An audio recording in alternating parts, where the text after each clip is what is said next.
Good evening, Jacksonville. It's the Living in Jacksonville channel, and it is actually a minute or two past 8 o'clock, starting a minute or two late. But tonight we are live, and we are going to go ahead and have a show tonight. Hopefully, we're going to have a special guest on tonight. He's not on yet, he's running a little behind, but Mr. Troy Kelly, who will be discussing his trek and relocation from California to here to Nocatee, and the journey he took. It was not a one-shot move. They actually did a relocation through Raleigh, North Carolina, which is a booming area for sure. So definitely going to be interesting to hear his story and the comparisons. Of course, we had a ton of people in the last few years relocating from California for obvious reasons. And that being number one, obviously, is the taxes. We don't hear enough about that constantly when we get calls for people's number one reason for leaving California. And then, of course, during the COVID days, I think California probably was the most lockdown state. Maybe not the most, but they certainly had quite a lockdown during COVID. So that drew a lot of people out of California as well, I think. And then finally, of course, the politics of California, of course, as well affected some. And so a lot of good reasons why people are leaving that state and some of the other states in the West Coast, including Washington, Oregon, were some of the other calls. But anyway, without further ado, let me bring him to the stage. Mr. Troy Kelly, you made it. Hey, How are you okay? Yeah, I can. How are you, friend? I'm good. How you doing? Good, good. I just had to go ahead and do the intro without you because we were running a little late, but we started off here discussing, people relocating from the West Coast, mainly California. And you're from California originally, born and raised, right? Yeah, we were in Raleigh for North Carolina for about 4 years until this June. We relocated down here. Yeah, okay. And so your relocation, you guys actually moved from California to North Carolina, Raleigh, North Carolina? Yeah, in 2020 during the pandemic, we relocated to Raleigh, Okay, and then we were there for about 3.5 years, almost four. okay, And we moved a couple homes there. We built a home, and then we wanted to live in a different neighborhood. We had to rent because there was no homes available to buy. So we had to wait. We got stuck in a rental for about a year and a half, and then ended up buying a resale home, which was beautiful. And then that was last October. And then we decided we had business down here too, so I was coming down a lot. And I think it was New Year's Eve we started. I had heard of Nocatee, and we started looking at it. And I found your videos, which was huge because he had a video on everything in the world for Nocatee. So we kept watching him for a week over and over and over. I said, well, let me call this guy, which was weird because the guy in the video, I was like, is he a real guy? He was. And I called you, and you were like, well, if you're going to buy it here, you got to get down quick because there's only so many good lots. And we were going to wait it out and maybe, over the next year, because we just bought a house. But coming down and meeting with you, and I think it was February, we were just convinced that we're gonna move now. So that's how quick it was. It was like New Year's Eve of this last year to when we met with you and then pulled the trigger, which was like what, a month. So that's how fast we relocated down, and we were here too. Yeah, you did move quickly. I've got so many stories still about that. But first off, why did y'all decide to leave California? I mean, the pretty standard reasons why everybody else was leaving California. Yeah, we had a business there, which we kind of just shut down. Kind of weird deal. And then we just moved. We were wanting to move years before that, about 2 years before the pandemic. We thought Okay. about Raleigh, and We just wanted to get out of California. It's too expensive. We have 5 kids. Our kids were getting older. The older kids were getting older. And we had an opportunity where if we moved in, they'll never be able to afford California. Schools are more expensive. Colleges are more expensive. We were doing good there, but not great. So we basically kind of just up and left, like a TV show, just relocated to Raleigh, bought a house. How did you pick Raleigh though? My wife picked too, because it was just a city that was kind of a spotlight. It was a fast growing city and it had the beach and it had, things were cheaper. It was like half the price back then. The houses. Yeah. So cost of living and gas was cheaper and taxes were cheaper. Obviously then fast forward, everything doubled in price, from 2020 to 2023 really. Yeah. We thought our older son was older. He was 21 at the time. So we thought, well, he could buy a house here. He'll never be able to buy a house in California. So we just up and moved and we ended up buying a bigger business when we got there. We didn't have any, we were looking at different things, but kind of just up and moved in the pandemic, not even having a new business or a job. So we had just saved money, bought the house, and then, tried to like Raleigh. We just weren't really, we didn't like the winters. The winters were cold. That's what kind of got us. We didn't know it was that cold. And it's not freezing cold, but it's cold and it's a winter. Yeah. And we didn't go to the beach much. It's 2.5 hours away, so we thought we'd go all the time, and it's traffic, and it was closer than California beaches. So after a couple of years, we just really, I kept coming to Florida for business, and I think we should have picked Florida originally. We just never looked at it. My wife she'd never been to Florida before we met you. But I have a nationwide business, so I was coming down all the time, and I kept thinking, wow, Florida's really cool. And then I started looking at Nocatee and Lakeland Ranch, and I thought, well, that's, really where we should have probably lived. So it was always on our mind for probably the first year we liked it there, and we started kind of debating whether it was the right place to move. I kept kind of swaying my wife to look at Florida. We looked at South Carolina. It was really the neighborhood, and we didn't know anything about Jacksonville. If it wasn't for Nocatee, we wouldn't live in this area at all. I mean, it was a destination. Yeah. It wasn't. I don't think we would have moved anywhere else but Nocatee. I don't think we would have lived in Florida if we had lived in Nocatee. Yeah. The question I have for you is Raleigh is North Carolina, so you're not saving on income tax like you are here, right? No, that was another reason too. I mean, we didn't. It's lower than California. California's like 13%. It was like 9 in Raleigh, so that wasn't a concern at the time. That was a tax savings. The property taxes, fuel, homes were cheaper. We got a much bigger home when we moved.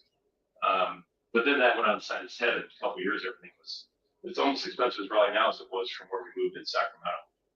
Yeah. So I guess it just wasn't a good fit. It was a good pit stop, but our kids got into good colleges there. They're still, one's graduating, one's a sophomore. Our older son moved down with us, and we have 2 little ones. So it was a good, we look at it as a pit stop. How do you know we're going to move somewhere and like it? It takes some time to figure out maybe it wasn't the right place to live. Yeah. So what do you like? Did you consider anywhere else in Florida? Were you considering Lakewood Ranch or no? Yeah, I looked through that. We really want to live on the Gulf side just because we thought that was cool. And I went out there because I've done all the cities for business. Miami, didn't like Miami. Didn't really like Orlando. It was too hot and just congested. Never even been to Jacksonville before I met with you. That was the first time ever. But a lot of Gulf cities, and Lakeland Ranch was very confusing. It was huge. It was old, and then it was new, and it was almost like, it's in 2 counties. I got lost. It was much more expensive than I thought. I thought, we couldn't believe what was that, 2023, started looking there, and we're like, it's not as cheap as I had thought. And Lakeland Ranch is kind of pricey, kind of similar to here. There's a little bit of a tax, and it was also 30 miles from the beach. So I don't know. I never even showed my wife Lakeland Ranch. I just didn't have a good vibe in there. It was too big and kind of confusing. And the schools were kind of, there's different schools depending on which house you live in. So it felt like a city. It was kind of a bad vibe. And I knew about Nocatee. I mean, if you Google Nocatee, master plan communities, Nocatee comes up almost. I mean, that's how probably most people find it, best master plan community. And I kept looking, and even Nocatee, I kept looking, thinking it was there wasn't much left. It was kind of at the end, Yeah. and there's resales. So, but as we watched, I think your videos, we just kept finding out more. Like we didn't know it was a golf course community. We didn't know it wasn't as big as it looks on a map. It's really not as big as it looks on a map. And we didn't know where it was at. We didn't know it was everything's kind of new around here. We knew it was close to the beach. And we knew it had a water slide park. That was the two things. We knew they were building new homes. It wasn't a massive community, but it was big. And also, we lived in master-planned communities in California. So when we moved to Raleigh, it was hard to find that. They just don't do a lot of those up there. With the pool and the community center, and not like we had there. So we were kind of jonesing for that master plan family with the schools in the neighborhood and the parks and everybody. You hang out with your people in your community. We just couldn't find that up there. We did move to a golf course community, the last house that we moved into in Raleigh, and we realized real quick we were not golf club type people. I do golf, but not like for you got to golf two, 3 times a week, and that was once a month, so that was a waste of money. And we didn't really fit in. It wasn't our style at all. We're more families and barbecues. We're not really the club type and golf tournament type. So that was kind of a bad fit for our family. Yeah. Do they have master plan communities like this in Raleigh though, or in that area? Not like this. I don't think anywhere has anything like this. I don't know if anywhere. We lived in a community in Sacramento called in Rockland called Whitney Ranch, and it was kind of like 20 miles, kind of ranch style. Had a community pool, and they had parties, and the high school was there. There's an elementary school and a middle school, so it was very similar, not nearly as big, but it was a great neighborhood. But then everybody our kids were little, and they grew up there, and then everyone got older, and everyone started moving away to go to college. So it was kind of the end of that for us, I guess you could say. Yeah. But we could. That's what we wanted. We moved right. We wanted that. They didn't have that up there. Yeah. It was kind of golf course community or just a big track community with a pool. Yeah. Well, so you guys actually moved like kind of just in time because you were looking for a nice sized lot. You really were trying to find that. And privacy. Yeah, you wanted privacy. You wanted preserve. You ended up on a cul-de-sac. You had a very wide lot. As a matter of fact, I think the day that the lot opened, it was a Sunday that weekend. I texted you and sent you video of it, and I think you jumped on it like almost immediately, if I recall. No, we came down and then we were going to buy those lots we wanted weren't open, and they would release those, and they had a David Weekley lot, right? Yeah, So you came down to visit, but before the lots got released. That's right. You came down, and as I always do, I took you guys to the Nocatee Welcome Center. We met there, and we walked through the water park, and your boys just jumped in the pool. And I said, I looked at Beth, and I go, your wife, and I was like, and you said, don't worry, we have a change of clothes. As soon as they saw the pool, they were in. So I was like, you guys don't live here yet, but hey, we left that community center. Beth was like, "This is it." I'm like, "We have the houses again." She's like, "We're quick decision. We knew right away." I mean, it's not just the water slide, and stuff, because that stuff does eventually get kind of old. But we just driving in it and seeing the welcome center, and then I think when we got to the homes, it was like, oh, this is no brainer. I mean, there was not much to, we hadn't really looked a lot. Well, although we had looked a lot longer before we met you, because we were searching maps and we were watching your videos, and we didn't know about the golf cart trails. I mean, your videos had everything. I mean, when we got here, we were just trying to see, was it all BS? Was he lying about things? Is it not the way it looks? No, it was 100%. 100%. Yeah, I was accurate, apparently. Okay, good. So you come, you spend some time with me, you decide, the wife, Beth, likes it. And at that time, though, you were really figuring out what you needed, what you guys needed for your family. You have a big family. We really, we don't have a whole lot left now, but we certainly don't have what you have now. So yeah, you told me that this was probably the end of those lots, which they really is.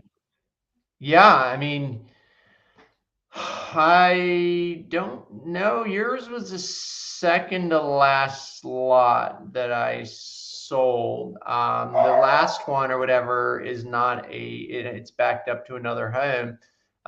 Because I knew, based on what you wanted, that it was, as soon as it came up, I called, I said, this is it, man. This is a cul-de-sac lot. And the lots you were speculating was with another builder, but in actuality, you ended up with the builder that you were quite relieved and happy about from your experience. Yeah, if you remember we wanted to buy the David Weekley, I think it was like lot 51. We were all set and they said no problem. And then they called us back a couple of days later. We got back to Raleigh and he said the builder won't sell it because they need to sell their QMI homes. Remember that? Yeah, okay. I did And not we were remember like, well, that. we're not moving it. I guess that's it. We thought that's it, because Yeah. there's no other homes we liked. And I think ICI had said, the sales agent, she's like, those lots back there. And I remember that she said, you'll never get one of those. I said, well, why? She said, well, there's a list of 40 people that want them. They're going to bid them up. And I thought, well, how much are we talking here? We want them too. She said, good luck. And then a week later, so we're like, we're not moving up to you. I guess that's it. We're not going to buy a house we don't want. And then a week later, we saw on their Facebook page, we've released all the back lots, which I thought was kind of funny. And then I called June. I said, are they available? Which one's available? And he said they're all available except for one. So we're not, there's no list. So I don't know if that was marketing, but that was a little frustrating. So then we ended up getting literally, I mean, it was only 5 of the 10 back there were the builder we wanted, remember? And we really wanted that ICI builder. So we went from you'll never get one of these lots to we got a lot we wanted. So that was bizarre. And also now we're moving it. I don't Yeah. remember that. It was kind of disappointing. We were like, oh, that whole trip was, we made it. And you said, well, there'll be other lots maybe, but there were some ones against the wall. So we were just frustrated for about a week, disappointed. Yeah. Then we're like, well, now we got to go back down again and look at a lot again. And so once that lot came up, I think you were there within like 5 seconds. I don't know if you fly over there, but you had a video going lickety split, which was awesome. Yeah. Yeah. And Yeah. that was I it. mean, We bought that one.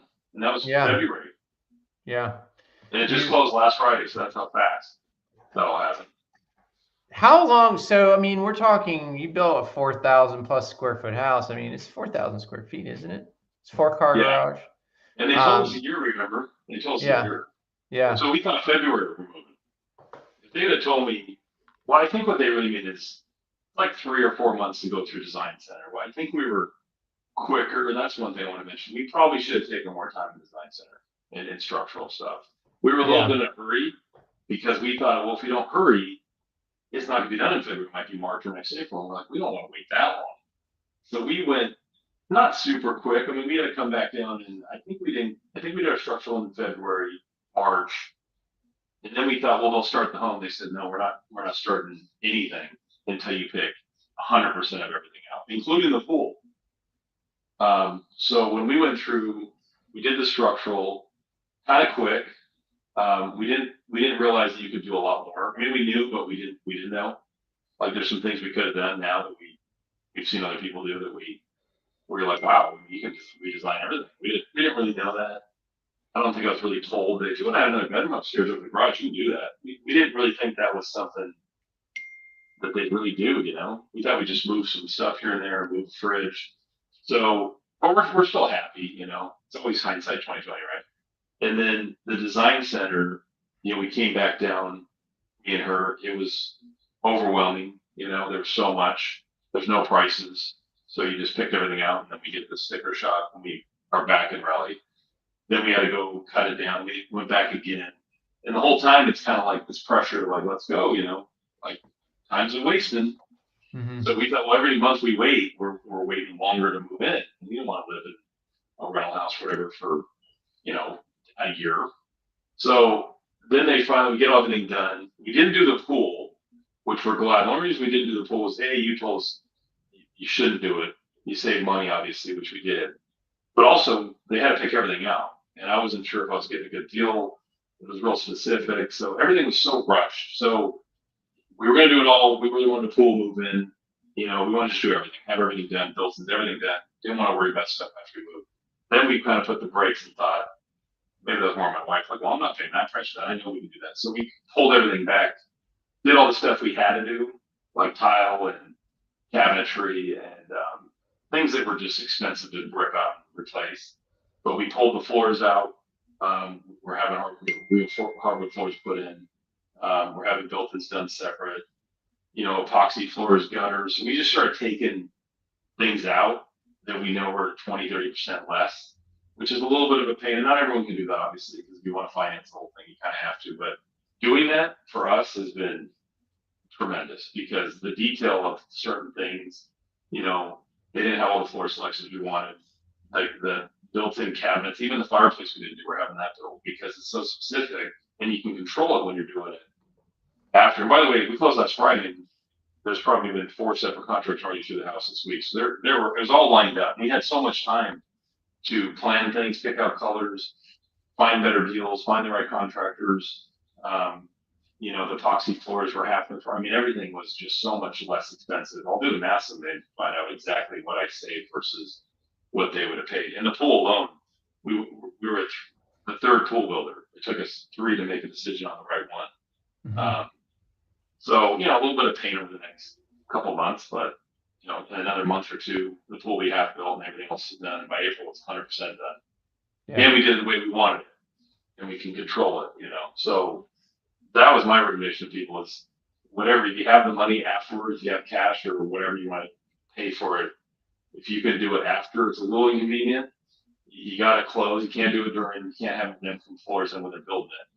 But there's some savings and not even the savings, the selection. The cabinet person I'm having do it is much more qualified to do cabinetry than ICI. Mm-hmm. Just the quality detail and the lighting that there's just things, ICI just want to do certain things. There's certain things they want to do. And you really don't want to trust them with certain things like that, in my opinion. Yeah. Because, they're a custom builder, but they're also kind of just in a hurry and they just, here's the design. And, they were a really good builder. I will say that. Yeah, they've come a long way. So ICI, for those watching, they're one of the only few that will allow you to do a lot of changes. They'll charge you for it, but they'll allow you to do a lot of structural changes that most builders will not. Now, good and bad. It's good and bad. It's good and bad, but one of the things is like you said, you're like, well, we didn't know we could do that. Well, that's the problem with ICI homes, that people go and do some massive customizations. I mean, there's a $3 million home being built down the street from you right now that they're going way off the beaten path of adding on and making a really custom build. So it's really hard to even say, well, how can we tell you what you can do if you can do whatever you want to do? So then you go look at somebody else's house and go, oh, I wish I did that, or I wish I did that. Oh, yeah. So that's one of the downsides that ICI has to deal with, because if you guys go look at the house across the street and they're doing all this other stuff and then you're like, oh, I wish I did that. That's the problem with that right there. But besides that, I think that if you're building a home that's over $1 million or 4,000 square feet or more, I feel like the design center process, structural and design center process, all builds, it's like a 1 day to pick out all your structural and maybe 2 days to do design, which is absolutely crazy. And because you're in the trades, right? You own an international commercial plumbing company. So this isn't new to you walking through job sites. So, I mean, you're coming from somebody who's experienced, and this isn't your first rodeo. And you've also flipped homes with your dad, and you have your hands, you've been in this business. And even for you to say how overwhelming it is, I feel like one of the things that these builders should offer, like a Toll Brothers or ICI, if you're building over $1 million and 4,000 square feet, I think they should give you a little more time, right? Because everything you kept trying to change some things. You would see something and change it, and then they'd be like, well, there's a change fee for that. And I remember you getting pretty frustrated with that process. So that's one of the. It wasn't even built yet. And it wasn't what? It wasn't even built yet. It was a big change. But the question is, was it in permitting or not? If it was structural, but as far yeah, as, but you know, yeah, I think that was unfair. But what choice did I have? It was a huge deal to change something. We changed the lanai to make a big long, change the whole house. Thank God we caught that. But it's so frustrating if we didn't. There's still, I say we got 95% of what we wanted. There's always been that yeah, 5%. You should have done this. We could have done that. You look at the worst is walking through other people's homes. You go, oh, what a great idea. We didn't think of that. There's yeah, been a little of that. I know that talking to neighbors, we do know quite a few neighbors because, everyone's building in there. They all have questions and preparing. I think what ICI, and this might just be unique to ICI problem, is people go in and they do all this structural stuff, right? And it's kind of addictive. It's like, oh my God, I got another bedroom. I can make the garage bigger. I can change window lamps. Well, here's the problem. You can get in there and spend real quickly like $100,000. And then you're thinking, well, design center, we got a budget. Well, but then you go to design center and then you're going to have even more sticker shock. And I think what happens to a lot of people is they go in 150 in structural, they probably went a little overboard by 50. Then they go to design center and they pick out 400,000 of an upgrades. Like our budget was like 200. Well, now you already did your structural, which affects your design center. And now I think that's where people, I seem like do a lot of structural stuff, but not as many design center upgrades. And I've heard from one that we kind of blew it. We shouldn't have done so much structural. We didn't need it, but we just got carried away, right? All these lights. And the structural is also lighting, and then you also forget about the audio visual. I forgot about that. That was more yeah, money. So I think some people get carried away with the structural, and it adds up. Like adding a garage was expensive. I don't know what people spend adding more square footage is very expensive. And then I think it limited you in the design center. Kind of took yeah, because everyone has a budget, right? yeah. Yeah, I always say people, especially on that price point, it's very hard to stay under 20% of the cost of the home in design center. But what I Yeah. will make note of is what you also said is not only if you did it afterwards, because you're doing all your flooring afterwards, is that you don't have all the options that you think you would. You're limited on what you can even pick out for flooring. So again, when you're building a house of that caliber, in that caliber of a neighborhood, you would think you would have more options as far as flooring goes. And they'll do whatever you want. You can tell them I want this light or I want this floor or this tile, and they'll go get it. They gotta go get a price, and it takes sometimes a week, and then they get the price. And like, ooh, scratch that idea. Let's go back, and then you're going back to the design center. So if we could go back in time, the things we would have changed is we would have brought somebody, and there's another person that's pretty well known in the area that's cool design, interior design. If we could have brought someone, told them what we wanted, and had them do that. And I know you had someone too, but I think ICI, when we showed them tons of pictures, we did a lot of research on what we wanted. And the problem with design center, I think, and we built, this is our sixth home. We've been design centers with Pulte and Lennar, other builders. They're not really design centers. They're more like pick out and give you a price centers. That's the problem. I don't think they're not there to help you. Some of the people do, but everyone has different styles. So it's a tricky thing. You kind of got to know what you want going in with some photos and pictures and try to make it. And going back, somebody could have, been like, I can do all this. I see what you want. Let me try to find a way to make it inexpensive and give it a look. So I I don't think know. it's interesting though. You said you've built 6 homes, and even you guys found it overwhelming going to design center, trying to stay within budget, getting what you truly want, not forgetting about anything. And quite honestly, dude, I mean, we walked your Too many house. selections is a bad thing. Too many selections is a bad thing. A Yeah, lot of builders went to the packages, right? Where you pick a yeah. A, B, C, D, F, and they're all nice. Having to do structural, I mean, it's too many options is kind of a bad thing. And, Yeah. But I'll too tell you much what, you selection. guys did really well. I mean, your kitchen is a huge selling point. You have a beautiful kitchen, your bathroom, your master bath, those are big selling points. You have a amazing, like your master bath is it's insane. It's crazy. And Um, it's so much time too. I mean, it's been like literally since February of just almost weekly pictures and double checking and they made a double check the addendum. That's another problem I was going to talk about. we should have gone through that addendum like every single word. That final addendum has all the selections. Mm-hmm. You'd be surprised they may not make mistakes necessarily, but you're moving so fast. You're like, pick this and that tile. You literally got to double check every color, every tile, because there's some things where it's not their fault. You told me to do black hardware in there. And I'm like, I thought I told you to change that back to this. And once it's in there, if you don't catch it before they order or install it, it's really tough to change. So we didn't. Yeah, We were kind of pushing it in because it was like, let's get this signed. You want to start building, you got to sign off on this and send the deposit. So, and I'm a paperwork guy, and I feel dumb not going through that addendum. Just taking 3-4 hours and really going through, like, what is this? What is this charge here? Like, there was some stuff, So, and that's probably every builder. If you don't go through every line item on your contract of their upgrades to verify it's the right tile, the right color. There's been lots of where people picked cabinets and it was the wrong color. Like, when you picked the cabinet, did you get a picture of the cabinet? Because that's the one we've had some neighbors that are like, you picked that. We had a tile backsplash that we picked that tile, and it does not look like the tile we picked, but it is the tile we picked.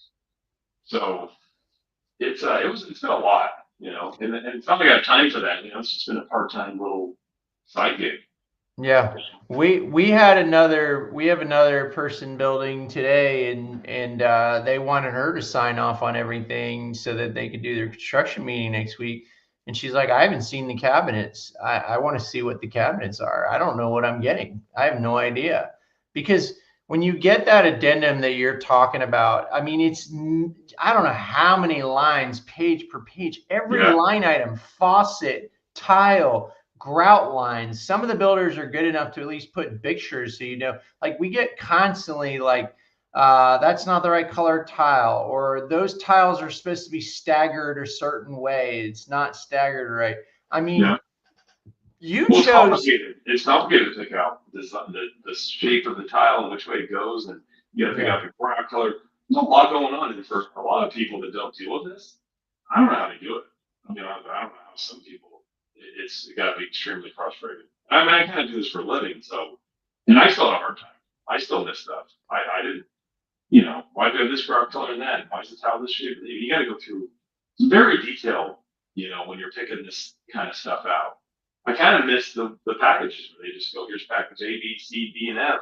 Pick one. Well, at least I know what I'm getting because I've been through that home, right? Yeah, you can't compare your house to a Lennar package or whatever. I mean, I know Lennar and other parts of the country build some big homes, but you can't compare your house to that. And it was all worth it, Yeah. And we want to do it right. When you're spending that amount, you want to, it's a forever home, so we wanted to make. So it was worth the extra time. And it wasn't all fun, And the builder did help. We changed a few things. They've been pretty good about, they threw in a couple of things. Some things we forgot they added. So that maybe that's the price point thing. I don't know, but maybe they're just I was driving them nuts with lists every week of things I want to fix, and which we can get into. What I did on this one, which I did not able to do on other homes we built, just because I didn't have the time or didn't know what I didn't know.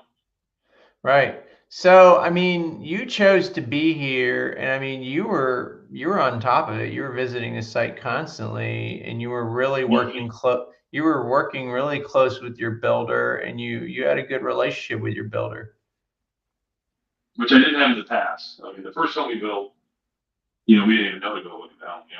We bought it and then they built it. And we moved in, and it was fine. And then we built other homes, one in Arizona.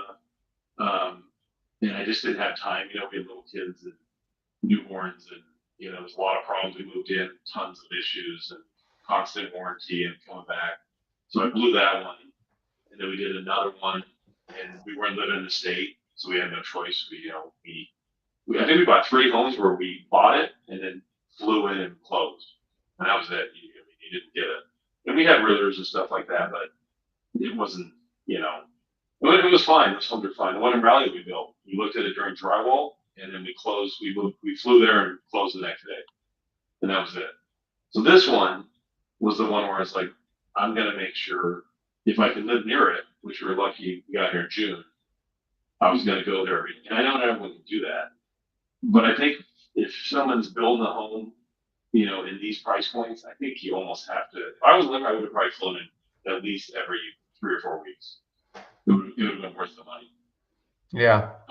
And having you go by is awesome, but and having a home inspector, but you really got to go there and see stuff. But yeah, I had lists almost every couple of weeks. I had a list and kept lists going with them and fix it and check it off. And it was really good in the beginning. I got a little slow toward the end. They had some models to build, so I was kind of sad.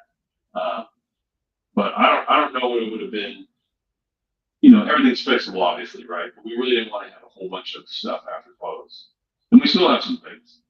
There's still a few things, nothing crazy, but they're still coming back to fix a few things. Yeah. That was our concern. Nobody wants people in their house that have to live in it, right? Yeah. There's always, unfortunately, things that need to be done after closing. I wish they would be able to get to a point where when you're closing and everything should be done. I mean, technically that's the way it should be, but It should, but their yeah. business, right? They got to move. They got to get homes closed, and Well, they're like you said, they built your home super fast. they did. And it was. I've seen a lot of homes because I see other home builders in the neighborhood living now. Some work different. Some have the huge crews that come in, they knock everything out, and then they clean up and they leave. ICI and it definitely was like that. Other big builders do this too. Like they came in, they framed it, they left, and then they came in and did electrical, and so there's never anyone there on weekends. There is some builders where you see like the two people or crew there, and they're there till like 9 o'clock at night, but they're on Saturdays. I just think that's the less expensive subcontractors what they're doing there. ICI definitely had big crews that came in, did quality work, and then they're out. It was like phase, like a system. And it was really good up until October. And we're like, I think in October, before Halloween, I was like, I'm in the home, we got carpet and appliances and landscape. Like, we're going to be done. We're going to have a bunch of punch lists. Then it kind of sat. Because I think they go real quick, and then it's kind of like, we're kind of done with that one. We'll come back to it. So our builder had to go build the models. And, we were running out of time, but then all of a sudden it got like mid-November, and I'm like, oh, we're getting really close. So that's something you got to watch out for. Like it should progress every month, and when it sits, it's usually because they're focusing their time on other closings, is what it was. Their Yeah, attention goes on the home to close, right? That's the most important thing to that. well, the problem is when they start moving in, you were in Coral Ridge towards the end of one neighborhood, and they were starting Reflections in another neighborhood, and they were trying to get their models up, and they make their own models a priority. So you can see a lot of trades working on your home voraciously, and then all of a sudden it stops for 2, 3 weeks. But then again, that goes back to also having a good relationship with your builder, a good relationship and good communication with your builder. If you can, Communication is yeah, key. Yeah. if And I if was you, always respectful. You know, I got upset really at the closing when it was a punch list and it was like, just making items. Like it's not ready for punch list for final walk. It just wasn't ready. But up until that, I think you're always friendly and you just communicate. I think our builder appreciated catching things because it's much easier to fix something before it's done than an outlet that's in the wrong spot. Much more difficult later. You got sheetrock repair and tile, So he did say that it was nice he caught things because it's so much faster to do it during rough or during sheetrock before the cabinets go in, before the carpet goes in, the flooring goes in. So there is some help. It's kind of a give and take. And I think maybe some people are like, it's not my job to build a home. Well, I mean, you kind of got to be involved. I think you got to be involved. Depending on the complexity of the home. yeah, You got to be and the home inspector did good. I'm glad I did them.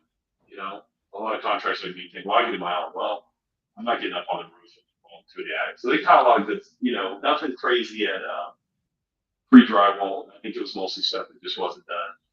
And then the second time they came there was a list, and there's a lot of stuff I would have never even caught, little minor things. Now, whether they fixed all that, I don't know. I still got to go through that list. That's the other problem with inspection. You got to go through yourself and verify it, or you can pay them to come out and do it, which is more money. So, but they caught some good stuff, I haven't always done home inspections on new builds. I was kind of thought they were wasting money. You have warranty, so if you find a leak or something doesn't work, no big deal. So I did it on this one because I just wanted to be safe. I think it was money well spent. And they're much more expensive than it used to be. Much more expensive. yeah. It used to be a couple $100 10 years ago. Yeah, no, it's like 500-600 bucks. Um, I think it's imperative actually because it also gives you historical evidence if there was anything wrong with the house that the inspector found or picked out, and then later on down the road, even during your warranty or past your warranty, if that problem were to occur again, then you have a historical record in your inspection report that it wasn't done right the first time while it was being built, and that's probably why. Because whenever somebody comes back to me and says there's issues with the house after closing down the road, the first thing I say is, all right, let's go back to the inspections report and see if there's anything there that was noted in the pre-drywall or final. But there's just so many things. It's really hard for, that's why it takes a village or a team of people. That's why I video all my folks that are not local. I video their property every stage of the way, and I think actually people that are here local sometimes are at a disadvantage because my people that are not here, they get the video and I can tell they've watched it 8 times and they're forwarding and rewinding and they're like, hey, this doesn't look right, because I thoroughly walk through everything in the home. And they go, this doesn't look right, or this switch is in here, or this door is not swinging that way, or whatnot. And so we don't always catch it early, but again, I know you're in the trades or whatever, and you were here local, so you want to make sure you're building a high end house. But this is a question. You being in the trades, whatever, you made a note to me when we were doing the final walk, how even supplies are very expensive now in your field, plumbing supplies and all that. Were you alluding to the fact that you thought the value was still decent for what you got, that big of a home in Coral Ridge on a big lot, price per square foot? Yeah, because you can't build a nice 4,000 square foot house anywhere in the country for less than $1 million. Anywhere. I know that for a fact. There's no way. Well, you didn't Not build brand it for new. less than $1 million. No, but then you got to add. That's just that's Alabama. Try to find a brand new 4,000 square foot house where it costs about $1 million to build it. Like raw costs, talking materials, framing. That's before the land and the profit. Yeah. So in Nocatee, obviously, you're paying more, and then the land costs more, and then the upgrades. So I think there's a myth that home prices have come down. You couldn't build these homes ever again. The prices aren't coming down. I mean, lumber, piping, those prices ain't never coming down. This is it. So when Yeah. people think, well, the price will come down, the construction cost is driving the price. And we work at the same thing. I mean, our price are dictated by the materials, labor's much higher than it was 4 or 5 years ago. Rents, real estate goes up and rents go. People got to get paid more. So labor rates are way up. I mean, our prices are up 30% in our business in 4 years. That's across the board also. There's also a shortage of Insurance. subcontractors, insurance, vehicle costs, fuel. Look at the price of a truck 5 years ago, right? I mean, all that. So when people think, well, I'll pick up a house in Coral Ridge when the market goes down, you couldn't build it. So if you can't build it for less, no one's going to sell for less than that. That's what I think a lot of people don't get. Is this is not the typical real estate market of 2008, because the construction costs and also the entitlements too. Remember, to build these homes, you got to build more schools. Those costs have gone up. So everything is more expensive to build, which is surprising that new home builders are still less expensive sometimes because their incentives and their price point than used.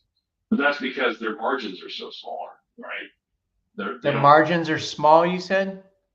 builders' margins are smaller than the home seller.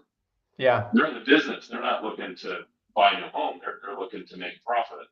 Yeah. And maybe 3% profit's good, right? Home sellers selling a home for $1 million, and they have 800 or whatever they need a certain amount of money to move, but they won't move, right? You see this all the time with people. They want to sell. I have to have this much cash to buy the new home I want. Builders don't care. They just want. They're huge corporations. They need to make money. So that's why I think they're more competitive on their sales prices. But they can only do so much. They can offer incentives for lower rates. They can give you free upgrades, but they can't lower the price of the construction costs. I mean, that's the subcontractors set that price. The concrete's expensive, the framer's expensive, the roof's expensive. And you see it when you go in I think a lot of your buyers will see it after they close and they go get bids on flooring. I hear this all the time. We talk to that person, they're too expensive. I say, well, did you get a second? Because I got three, and guess what? They're all the same price. I got three bids on pools, almost identical. Same And I price. got three bids on gutters, almost identical. Three bids on flooring, almost identical. What does that tell you? That's the going rate.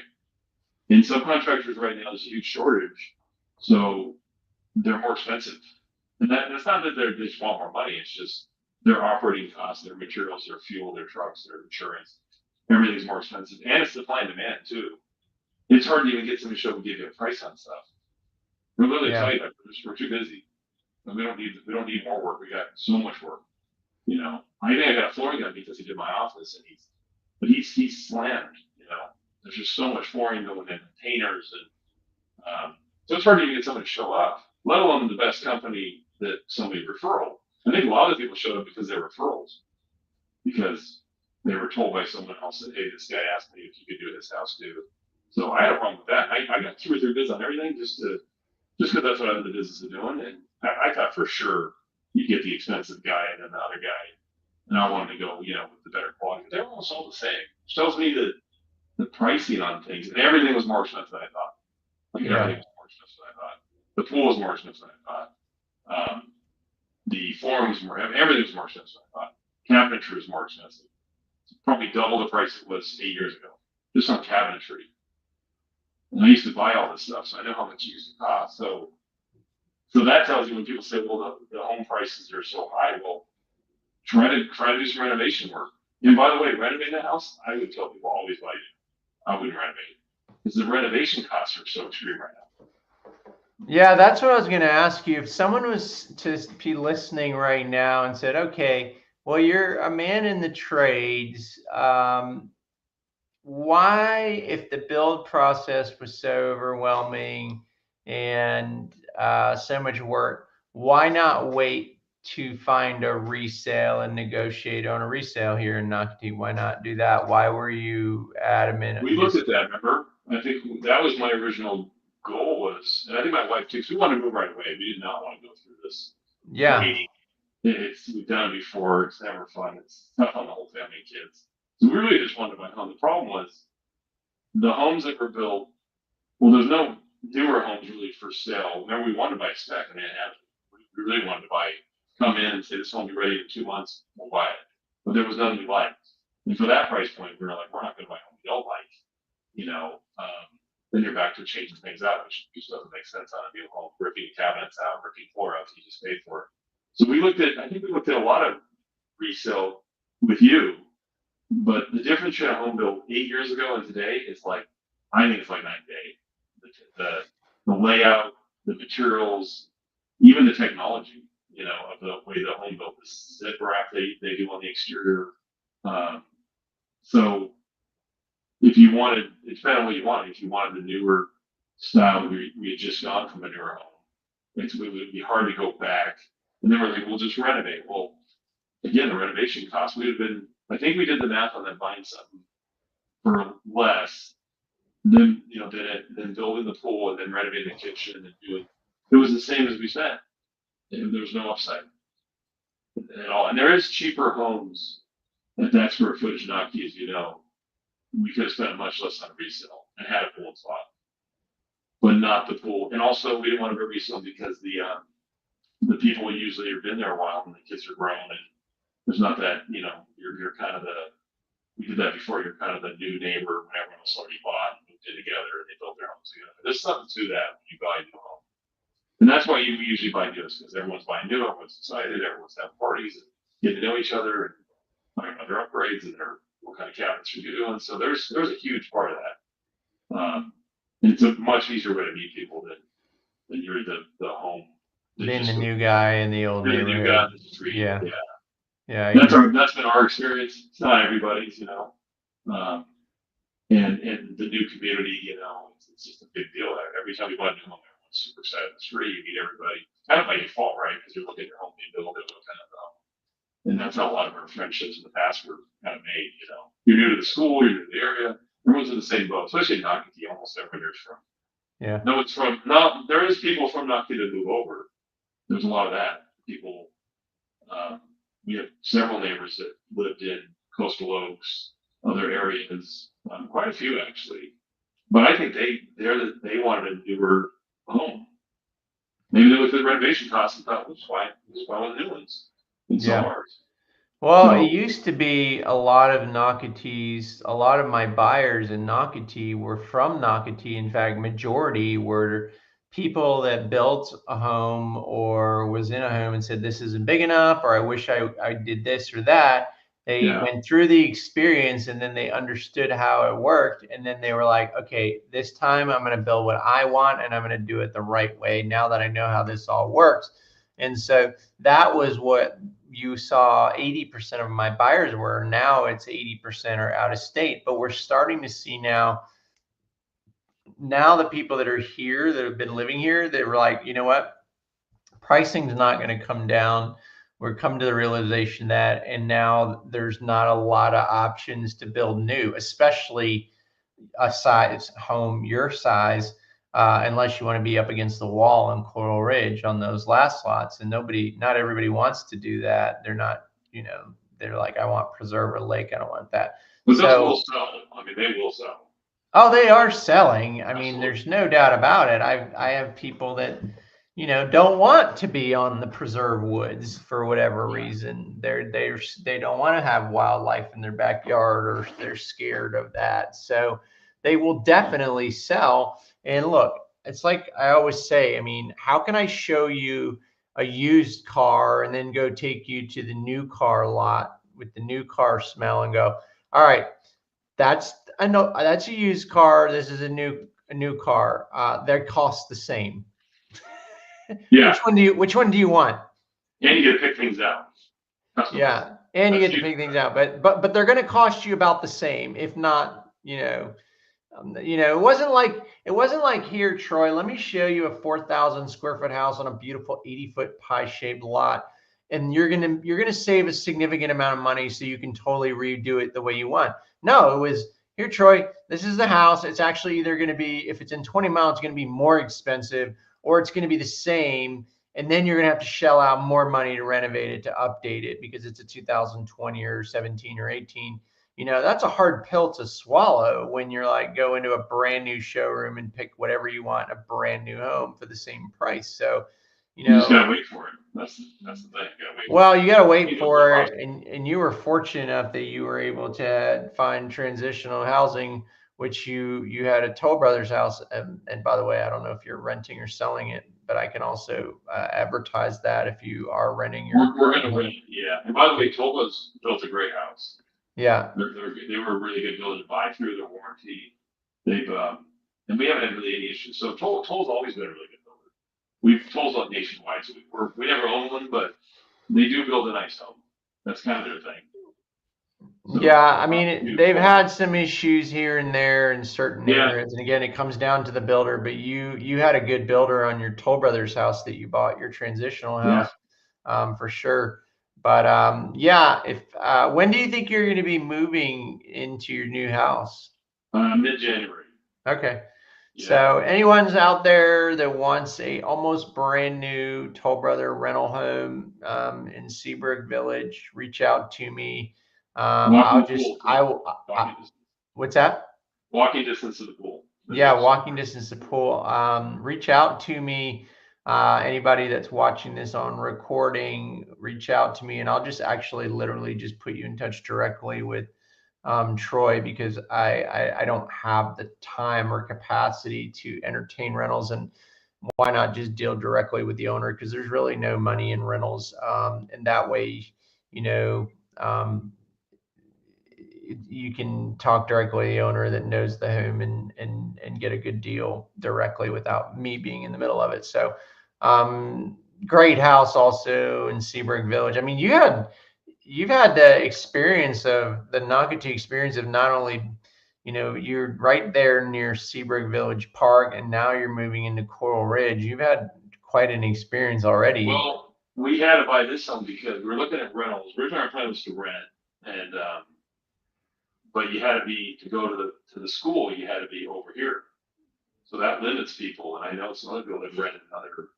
part. Like if you rent 20 Mile and you're buying in Seabrook, you're not going to our school so you're not going to school with all the kids you're going to live near. So that's a Yeah. huge. And we found rentals. We wanted something newer. There's always rentals in Nocatee. Um, but we thought it was going to be like, remember, 9 months, and we thought, well, if we're going to, so we never really found a rental we wanted. A lot of them didn't do short term, which is another problem because we weren't a year. We were like 8 months. We have tons of people building the core ridge that we're renting. Now I don't know how they're renting short term. There's definitely some of that going on, but none of them enjoyed their rental. I've heard that they did not. I mean, rental's a rental usually. The difference is it's really a brand new home they're renting, which I think is kind of rare. And it's a bigger home. It's not small, and it's got a yard. So Yeah, it's a 2-story on a 50-foot lot, so and yeah, it's near the park. So, yeah, great opportunity there. They don't come around a lot. A lot of the rentals no, are a little bit older. I had another client also moved from California, is building Coral Ridge, and they went and tried out the reserve at Nocatee that does shorter leases. I think they do 7, 9, and 12 months the apartments, and they did not like it.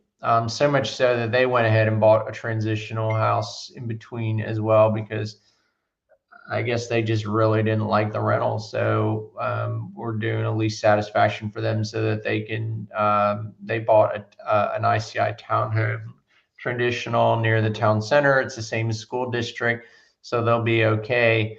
But yeah, some people actually do what you did as well, because the rentals are not that great of opportunities. I mean, there's a few here and there. I have one for a client right now, but not like a brand new house like yours. And of course, I don't understand you, because you still put epoxy on your garage floors. You still did a bunch of stuff to your toll brother's house while you're building another house. It cracks me up, man. hey, it creates value. Creative value. Put a softener. Well, we put a water softener in, which you kind of need it either way. We're going to learn about that. And then just some things that make it look nice when we do eventually sell it, or even as rental. I think Did you screen in the lanai? no, but we extended the pavers. Extended the pavers. We put window blinds up, so we didn't put a ton of money in. We built a little pantry for more space. Yeah. Put some racks in the garage. So I was just trying to make it practical for a family to move in and be like, well, there's no window blinds, there's no racks in the garage, there's nothing, right? So I think it was money. I know my dad would disagree, but I think it was money well spent. I did want to talk about the Nocatee tax, and I'm sure you get this a lot. My parents said you never try to move here, and you probably get the whole time. Well, why is it more expensive than Shearwater or Silverleaf? Well, here's our reasons why it's worth where it's more expensive and why it's worth every penny. One, the beach is like 10 miles away. It's like 10 minutes away. I think I call it 10 minutes. It takes you about 10 minutes to get out of the neighborhood, but the beach is super close, and it's like a private beach. It's like your own locals beach. The parking's free, so the beach is huge. We were there every Saturday when the weather was warm. So that's number one on my list. Number two, it's super safe. I mean, there's so many police presence around. The sheriff's living here. It's hard to get in. There's only two ways in and out. So extremely safe. The sense of community, which other communities have too. The downtown, and it's just a different way of life.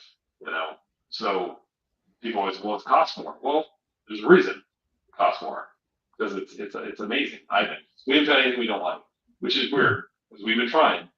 We haven't found anything we don't like. There's not even traffic in Nocatee. Not that I call traffic. Well, that's because a lot of people drive golf carts. And if I recall, one day when I was driving by your house, your garage was open, and I couldn't help but call you and ask you why you had 2 6-seater golf carts in your garage.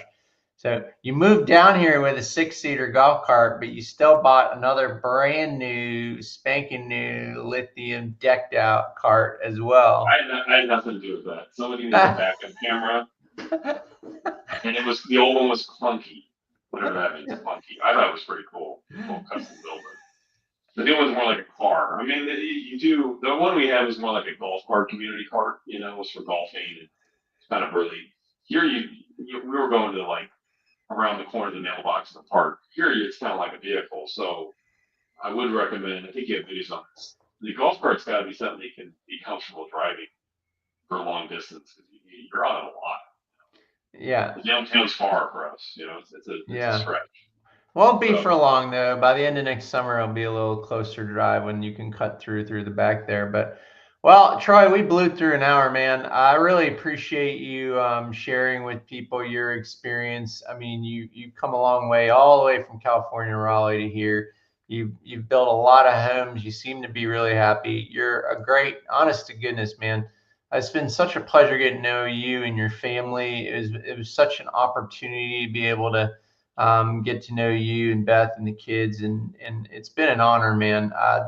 You guys are like the citizens that I love bringing into my neighborhood, if you will. You guys are fun. You have a sense of humor. You're good people. Dude, it's been awesome, and you were even kind enough to take me out on your wave runners one Friday, even though I wanted to work. You convinced me to actually take an afternoon off and hang out, which is a blast. I actually have never been on a wave runner down to St. Augustine on the waterways here. And man, that was, it was funny because I remember this one time while we were riding in the wave runners and I go, dude, I can't, you said these things go 70 because we were there on a weekday. I just want to let everybody know nobody was on the water. It was glass. And you're like, I was like, remember you said this thing goes over 70. I can't go over 65. And you go, you have to lift the nose up off the water. And I had to adjust something. And I'm riding so fast that my face was going like this on the wave runner from the speed. But you handle yourself pretty well. You know, those I don't usually bring most people out, but you're like, I've been on them. But I'm like, everybody says they've been on these kind of things, but you've clearly been on fast CDs. I could tell. You were not I like, had back in the day, but I learned my lesson the hard way. I went flying over handlebars 10, 15 years ago and really made a mess out of my nose. So it'd been a I told you I would while. let that happen to you, didn't I? No, So I I'm know. doing that.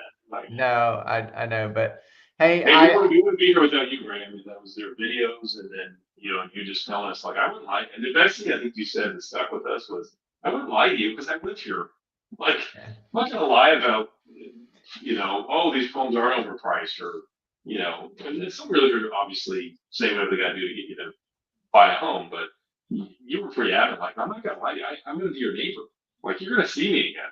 I live in the yeah, community and I sell the community. Nothing I'm telling you is not true. And 100%. I mean that was exactly what we thought. Everything you were saying was just these are my opinions, the pros and cons, and things I like. And you gave us all the info, and we were like, I'm not gonna.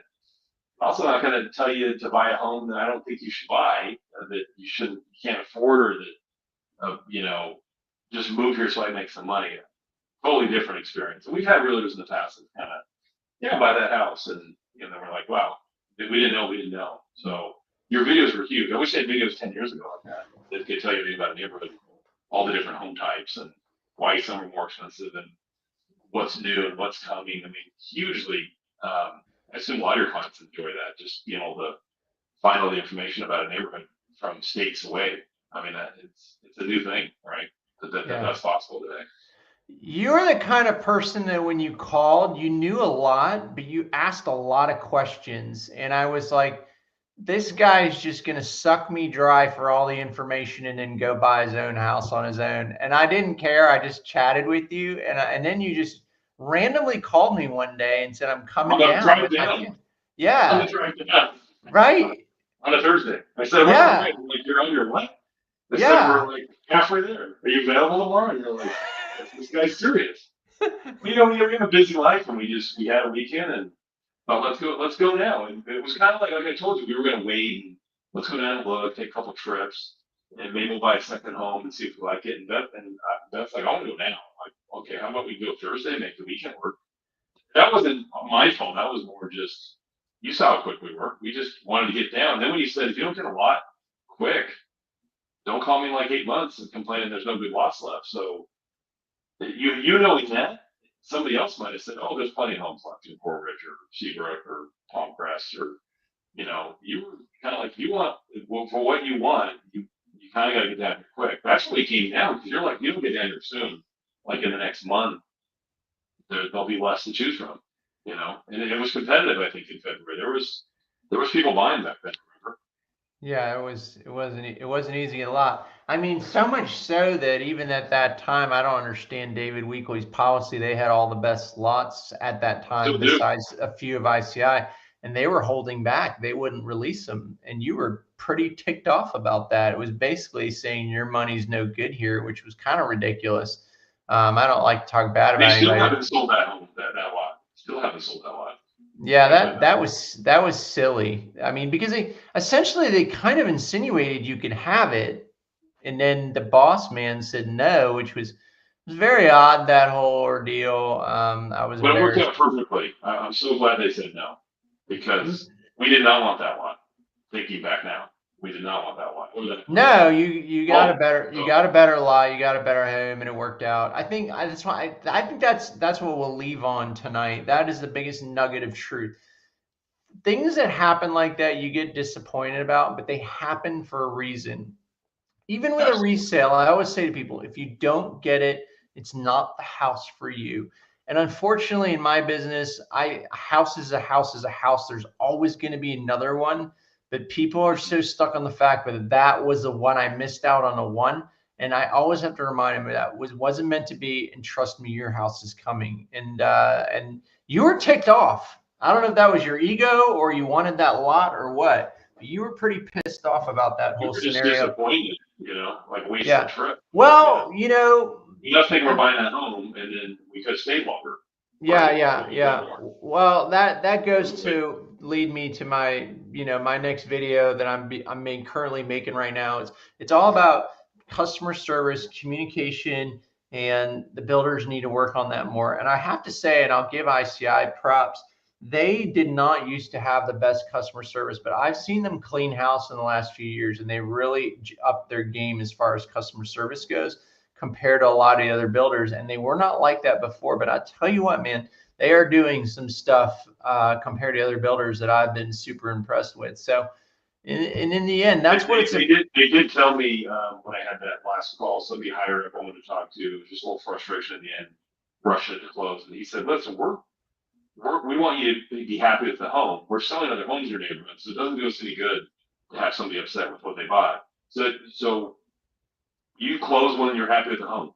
Then we want to build you a quality home. So other builders never said that. I mean, they're usually, you got to close, you sign the contract, and we'll fix it.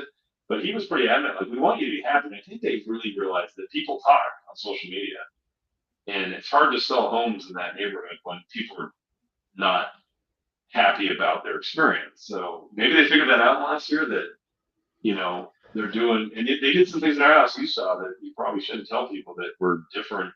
But I'm sure the people are going, why didn't we get that? So, well, welcome to the club, right? Everyone's going to have that. But I thought that was pretty good. And that's when I decided to close with a couple of things left, because I really feel, and they never once told me no. Not that I asked for crazy things, but they never said, not doing this, can't do that. I mean, they may make you pay for it, maybe delay. It may not be possible, but they were pretty cool about saying, when they say they'll do whatever you want, I mean, that's kind of their model at that builder.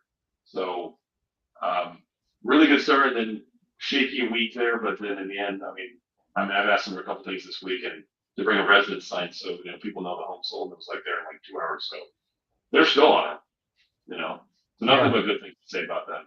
I don't know if the other builders, like I said, told was good. Every home can have different problems. It's not always the builder's fault, in my opinion. Yeah. All right, folks, we're wrapping it up. I see a few people are watching. If you have any questions for Troy or this is your last chance. And if you're watching this on recording, just put it in the comments. We'll be sure to get to it. And if you're watching from somewhere and you're thinking about coming to the area and you're saying, hey, maybe I want to try it out first and I want to rent a house, a single family home, go ahead and send me a text or put it in the comments below, and I'll put you in touch with Troy.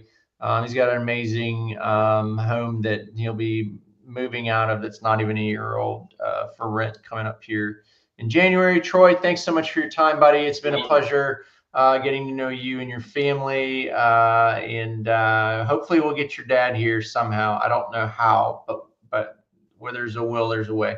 Yeah, you're already looking for homes with my son. I think it's in contract now, so we're like the family client. Yes, I know. I hope you have. I hope you have more family, because I don't want to tell people anymore. I'm tired of telling people I know back west that I'm just gonna tell them Florida sucks. Don't come. A, it's not fair, and then B, we don't need more people flooding into Florida. It's almost get that point where you step wide and say, horrible neighborhood, hate it, trying to move, you know, because that's what's going on. Everyone comes out and sees it or visits. They're like, well, I mean, I kind of want to live there now. My brother was even interested in a second home there. That's how much he liked it. He lives in California. Florida sucks. Don't move here. I'm not gonna help your business, but a lot of people move in Florida. A lot of people, you know, especially people on the West Coast. I mean, word is out about Florida for sure. Well, it would be nice to have more people from the West Coast to kind of like even out the people from Jersey and New York. Balance it out. There's an uptick in that. I think that's happening. It's crazy you said 80% are out of state now. That's a lot. It is a lot, yeah. Well, it was even more than that. Most of the locals here are like, I'm not paying that. And then someone would come from New York with all the equity from their home and go, wow, this is cheap. How much is your taxes a year? How much is your home insurance? You Like a know, melting pot here. Yeah. I mean, yeah. it's great. But I will say, I will from my end of the year show, I'm going to go ahead and tell everybody where most of my people are coming from, just to show the numbers that we actually, from the relocations around the country, it has been very diverse. You do a map with little pins. That'd be cool. Yeah, I should do that. I just had folks did it came in last weekend from Maine. So we're talking everywhere, man. New England, we're talking Chicago, we're talking the Midwest, we're talking South Florida, you know, everywhere. There's not everybody seems to think, oh well, it's all New York and New Jersey moving here. No, yeah, I've had a lot of fair share in New York, New Jersey, but it isn't all that at all. So there's quite a diversity of people coming from all over the country here for sure. Heck, Chicago, South Carolinas. I don't know that we've met a lot from way up north. A lot of like South Carolina. We know North Carolina moved, California moved. You have neighbors from Tennessee. You have, you know, they're from every. Tennessee, you wouldn't move from Tennessee or, you know, even Texas. I think you had moved from Texas. So, you know, these are states usually people are moving to, and now they're moving from there to here, which. Yeah. And well, a lot of people, we're talking to have choice. This wasn't like a move for business. Like they chose to move here, like we did. You know, it wasn't for business or anything. It was like a foreign. It was a work from home. So people are choosing to move to Nocatee, which is really cool. You know. Yep. Not I got a job in Jacksonville, move to Nocatee. I think there's a good chunk of people that are actually picking to move here because they can live anywhere. That's a lot of Nocatee, right? Well, they see the life you're living in what you're doing, so they're like, hey, I want that too, you know. I called it endless summer until a month ago. Now I can't use that phrase because it got too cold, but it was almost endless summer there for a second, you know. Yeah. Yeah, I was rethinking everything when I was driving to school in the golf cart, and it was 47 degrees this morning, and my golf cart was open air, and I was bundled up, and I was like, this is the part, December, January, February, there's still some days where, you know, the first month, I know you got to go, but the first month, it was like we were at a resort, like we were living at a resort. And then obviously that wears off a little because you go back to work and school and all that, but it's still days where on the weekends I'm like, it's like you live in, you know, like you're on vacation. Yeah. You live here. And that I don't think anyone could experience unless you come see it. Yeah. I can't imagine how people come to see Nocatee if they're really serious and being like, it's not for me. I mean, I don't know, those people are. Well, it's not. It's not. I get that. No, there are some people that they say it's not for them. There are some people out there. As a matter of fact, we did video day on. I did a video 2 years ago on 5 things I hate about Nocatee, and I did an extension of that. And of course, the title it's a little clickbaitish. I know your titles. They're a total scam. It's actually 5 things that are like so minuscule. You're like, I can only find 5 things. Like, well, hate was a strong word, really, you know, but it definitely draws your attention. Oh yeah. Yeah, I mean, the beach is 6 miles, but sometimes I can't find a spot. So that's like number one. Like, and I'm watching this going, is this guy kidding? Like, can't find a spot for free at the beach on a Saturday. But he's like, I only drove 4 miles, but I couldn't find a spot, so I had to go back to the pool to ride the water slide, which is kind of a bummer, you know. Like, That's your videos, in my opinion. I'm like, this isn't even half true what he's saying.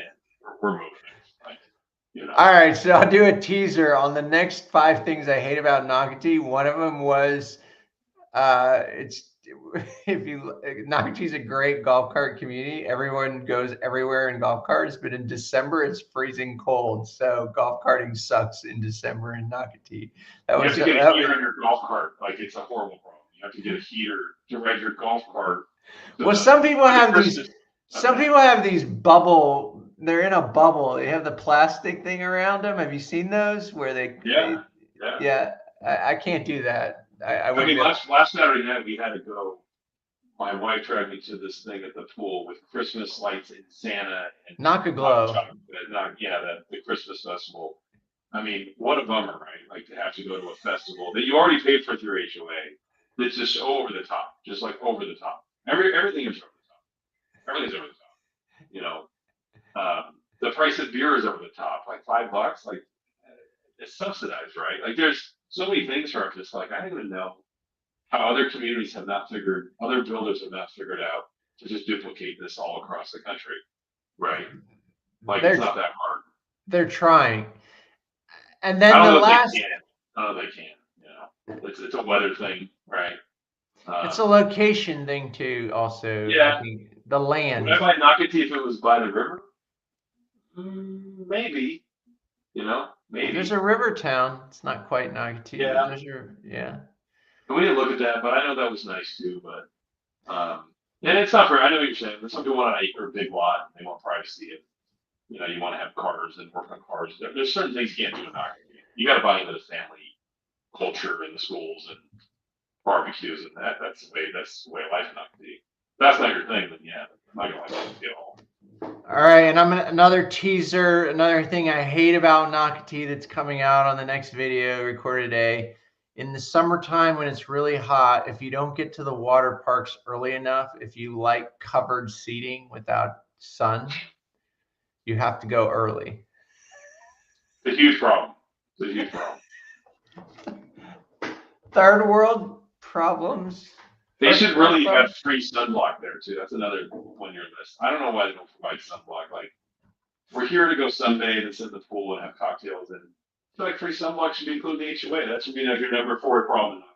I like the covered area right by the lazy river, my wife and I, with all the landscaping and then the covering by the lazy river. That's our favorite spot. And so we try to go early so we can get that spot before anybody else. And if we don't get there early enough to get that spot, we sit in chairs nearby and we're like, we wait for them to when they're going to leave. And then we grab it.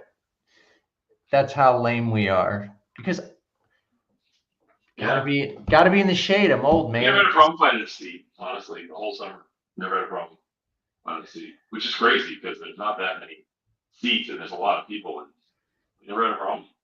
We thought we'd be like, you know, oh, we got to get there early. We didn't have that problem.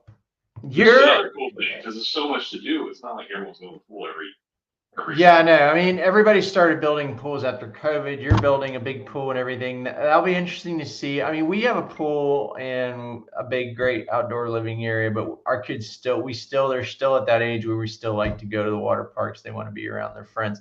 Do you think that you guys will still do that after you build that Oh yeah, massive outdoor living space that you're putting in behind your house? yeah, because it's like a social, you know, thing, and it's just fun to go. You know, we don't have a Yeah. water slide in our pool. I mean, the water slides are always fun. Even if you've done it 100 times, it's still fun. You know, and when you bring Yeah. family, you definitely want to show them, you know, the Are pool. are you are you actually going down those water slides that spray with the boys, those double tubes? You're doing it? Good Oh day. yeah, Good day. You well, go I all the paid way for up it. those stairs and you do it. Good for you, man. I don't know if I do it anymore. I mean, after a couple times, I'm not as excited to get older, but they even it's just to be in there around all that. You know, the pool's just being there. We actually like the little pool by the water slide at Spray. It's warm. We think it's warmer. That's my Yeah. theory. That pool's warmer. So we like that vibe of that pool. Um, I mean, the Do you pool is have really a cute. do you Never have feel a anything, you know. We do don't you have feel a anything about do you have a preferred beer? They have 7, 8 beers, and do you care about which beers? I always get the Knock Ale, and I think it's $4. The other ones are 5, but pretty I good mean, that's beer. crazy, right? Like $5, $6 for beers, like because they're not making a profit on it. Right? It's all Well, subsidized. I'm sure they are, but it's all the CDD fees and everything. But all right, Mr. Troy, I'm going to let you get back to the family life. I appreciate you joining us on the Living in Jacksonville channel. Let's go ahead and find someone to rent your house and get you moved into that palace you built over there in the back of Coral Ridge.